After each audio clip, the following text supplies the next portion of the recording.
안녕하세요, 여러분. 혹시 완벽한 디지털 유토피아를 꿈꾸셨나요? 메타버스, 클라우드 이런 단어들 들으면서요. 근데요, 그 화려했던 디지털의 꿈이 아주 무겁고 단단한 현실 앞에서 완전히 박살나고 있다면 믿으시겠어요? 오늘 해설에서는 최근 정말 뜨거운 화두죠. 바로 원자의 역습에 대해 이야기해 볼 겁니다. 우리가 땅, 에너지, 자원 같은 진짜 물리적인 현실을 잃고 구름 위의 세상만 쳐다본 대가가 과연 무엇인지 지금부터 아주 속 시원하게 파헤쳐 보겠습니다. 자, 시작해 볼까요? 불과 몇 년 전 팬데믹 때 한번 떠올려 보세요. 다들 어땠죠? 야, 이제 줌 하나면 끝이다. 물리적 거리는 이제 완전 의미 없어. 라면서 엄청나게 열광했었잖아요. 기억나시죠? 사무실 출근, 국경, 심지어 현실 세계 자체가 곧 박물관에나 갈 것처럼 보였어요. 우리 모두 디지털이 물리적 한계를 싹 다 지워버릴 거라는 그야말로 엄청난 착각, 아니 낙관론에 푹 빠져 있었던 거죠.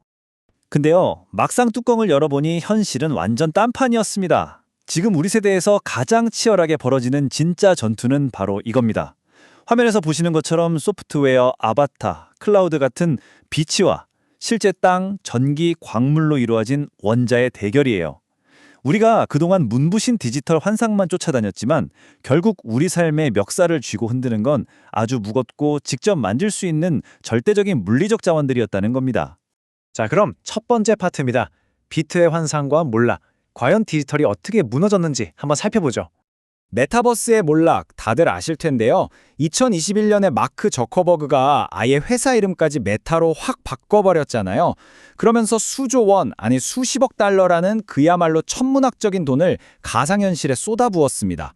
하지만 결과가 없댔죠? 참담했죠. 그들은 인간이 가진 생물학적 본능, 그러니까 내 눈앞에서 직접 만지고 부대끼고 싶어하는 그 물리적 상호작용에 대한 갈망을 완전히 무시했던 겁니다. 아무리 어마어마한 돈을 발라도 사람들이 실제로 한 공간에 같이 있고 싶어하는 그 본능을 디지털 쪼가리로 대체할 수는 없었던 거예요. 가상세계가 왜 실패했냐고요? 이유는 너무나도 뻔합니다. 가상현실 속 아바타가 진짜 사람의 그 미세한 눈맞춤이나 떨림, 에너지를 재현할 수 있을까요? 절대 못하죠. 같이 식탁에 앉아서 밥 먹고 삼겹살 구워 먹으면서 냄새 맡는 그 기막힌 경험을 무슨 수로 가상현실이 대신합니까? 물론 줌회의 편하긴 하죠. 엄청 편합니다.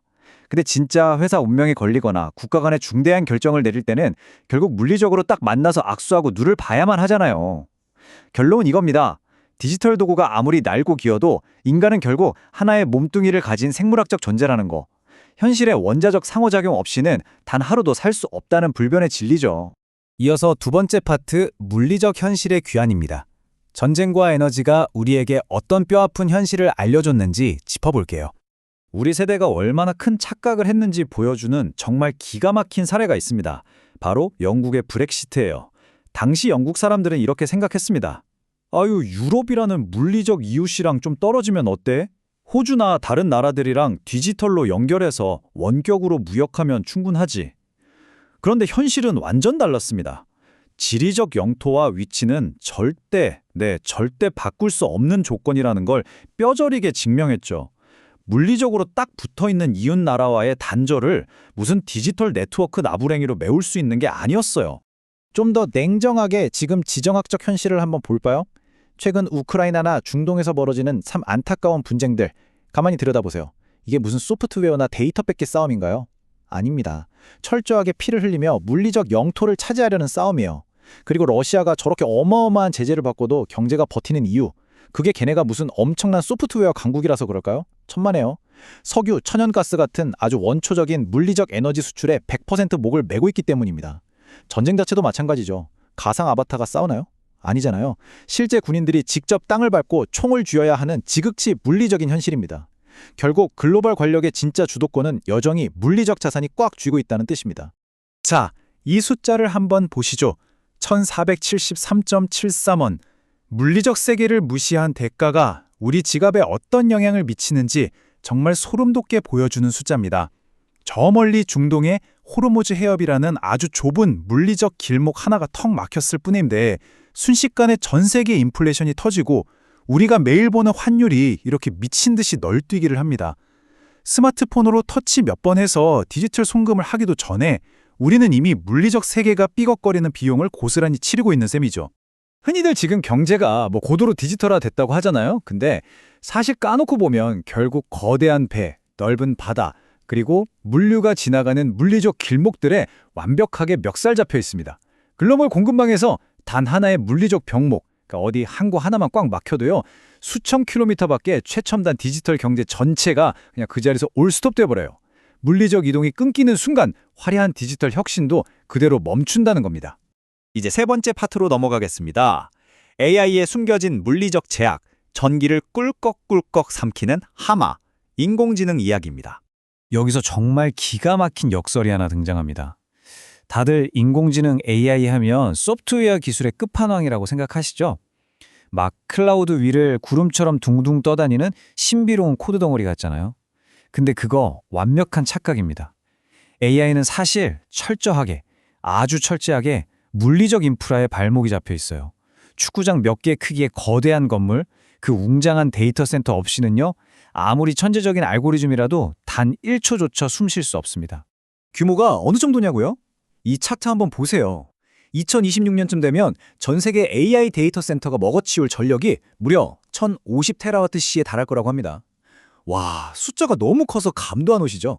쉽게 말해서 일본이나 러시아 같이 덩치 큰 나라 전체가 1년 내내 쓰는 전기장과 맞먹는 수준이에요. AI가 사실은 전기를 미친 듯이 빨아먹는 거대한 하마였다는 거, 이게 바로 화려한 디지털 혁신 뒤에 꽁꽁 숨겨져 있던 무시무시한 물리적 한계입니다. 심지어 전기만 먹는 게 아닙니다. 화면에 이 숫자 50억 달러, 우리 돈으로 치면 대략 7조 3천억 원이 훌쩍 넘는 이 어마어마한 돈이 대체 어디에 쓰일까요? 놀라지 마세요. 그냥 딱 하나의 차세대 AI 모델, 그거 하나 훈련시키려고 까는 인프라 비용입니다. 최신 AI 칩 사재기하고 거대한 데이터 센터 건물 올리고 거기다 발전소급 전력 끌어오고 순전히 흙 파고 시멘트 바르는 이런 물리적 인프라에만 이 정도 돈을 쏟아 부어야 게임이 시작된다는 뜻이에요. 상황이 이렇다 보니 앞으로 국가 간의 경쟁 판도도 완전히 뒤집힙니다. 영국과 캐나다를 한번 비교해 볼까요? 영국은 뛰어난 천재 엔지니어들, 엄청난 알고리즘 같은 소프트웨어 두뇌가 아주 강점이죠. 반면에 캐나다는 어떻습니까? 끝도 없이 펼쳐진 광활한 땅, 풍부한 광물 자원, 막대한 에너지를 손에 쥐고 있습니다. 예전 같았으면 똑똑한 인재 많은 영국이 무조건 이기는 게임이었어요. 근데 다가올 AI 시대에는요, 무한한 물리적 부지와 원초적인 에너지를 펑펑 뿜어낼 수 있는 국가가 최종 승자가 될 확률이 훨씬 높습니다. 다시 말해서 아무리 천재적인 비트라도 결국 압도적인 물량의 원자 앞에서는 무릎을 꿇게 된다는 이야기죠. 드디어 마지막 네 번째 파트입니다. 원자가 지배하는 미래. 이제 승패는 물리적 자산이 결정합니다. 자, 그래서 오늘 해설의 가장 핵심적인 결론이 뭐냐? 우리가 매일 듣는 그 초연결 디지털 미래라는 게 역설적이게도 인류 역사상 가장 오래된 물리적 법칙들에 의해 굴러갈 거라는 사실입니다. 다가오는 시대에서 진짜 승자가 되고 싶으신가요? 그럼 답은 정해져 있습니다. 무지막지하게 큰 데이터 센터를 지을 넓은 땅부터 확보해야 하고요. 365일 안 끊기는 막대한 전기를 생산할 수 있어야 합니다. 또 핵심 광물 물류망 무조건 꽉 잡아야죠. 무엇보다 우리 눈에 보이고 만질 수 있는 이 물리적 자산의 진짜 가치를 뼈저리게 깨달아야 합니다. 디지털 미래에 투자한다는 건 결국 가장 현실적이고 묵직한 물리적 자원을 먼저 쓸어 담는다는 뜻이거든요.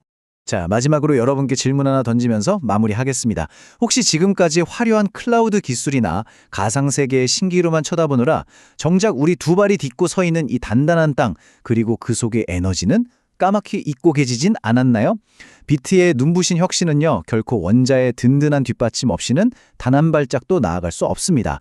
우리의 최첨단 기술적 미래를 떠받치고 있는 진짜 투박하고 단단한 토대가 과연 무엇인지 오늘 한 번쯤 깊게 생각해 보셨으면 좋겠습니다. 오늘 해설은 여기까지입니다. 끝까지 함께 해주셔서 감사합니다.